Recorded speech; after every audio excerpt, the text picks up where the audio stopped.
The BBC Charter comes up for renewal in 2016, and over the next year, whatever party is in power is going to face a difficult decision: what to do with the licence fee.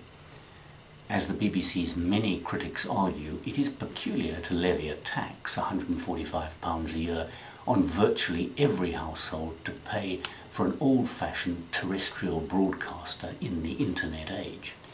As Labour's deputy leader Harriet Harman points out, there are plenty of MPs who dislike the whole concept of public service broadcasting and would like to please its private sector detractors by dismembering it. And the success of Sky proves that quality television can be run commercially, and subscription channels like America's HBO show that elite programming can be funded on a voluntary basis. Finally, the BBC has many imperfections, including a vast bureaucracy and a very public sector attitude to cost. Refurbishing Broadcasting House cost vastly more than the benchmark for similar central London buildings. My perspective is different and personal. 30 years ago, I was a television journalist in New Zealand. By common consent, New Zealand broadcasting punched well above its weight.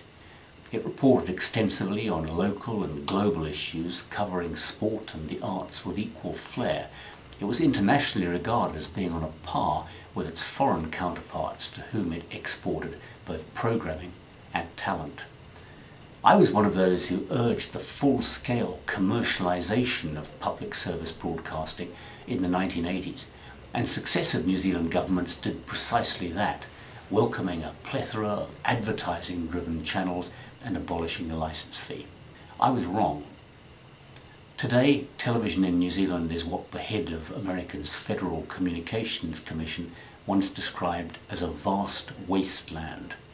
He added that wholesale commercialisation had brought a procession of game shows, formula comedies about totally unbelievable families, blood and thunder, mayhem, violence, sadism, murder, Western bad men, Western good men, private eyes, gangsters, more violence and cartoons.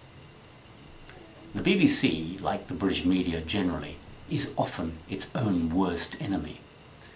But it is extraordinary that an island off the coast of Europe, with less than 1% of the world's population, consistently turns out news, drama, culture and sport that is consumed and admired globally.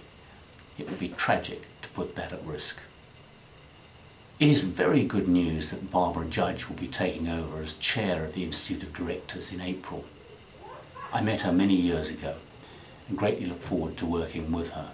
The fact that she has a transatlantic background, the youngest ever American SEC commissioner and a former deputy chairman of the UK's Financial Reporting Council, means she'll be particularly well placed to reinforce the IOD's historic role as the global home of good corporate governance.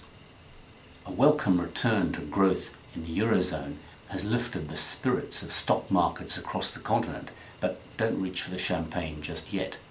This modest uptick has been driven almost entirely by the German economy's roaring back to health. Yet again, the economic primacy of Germany is in stark contrast to the woes and stagnation elsewhere. If the Eurozone is to thrive and not just survive, it needs to look at Germany and learn a thing or two. In the midst of the low politics that comes with election campaigns, some serious issues are being raised. Ed Balls, who enjoyed a constructive relationship with the banks when he was City Minister, has suggested extending the period in which bankers' bonuses can be clawed back for bad behaviour from 7 to 10 years. That is certainly a long time, but there are situations when it would seem appropriate for senior bankers, given the systemic importance of their role. Audio Jungle.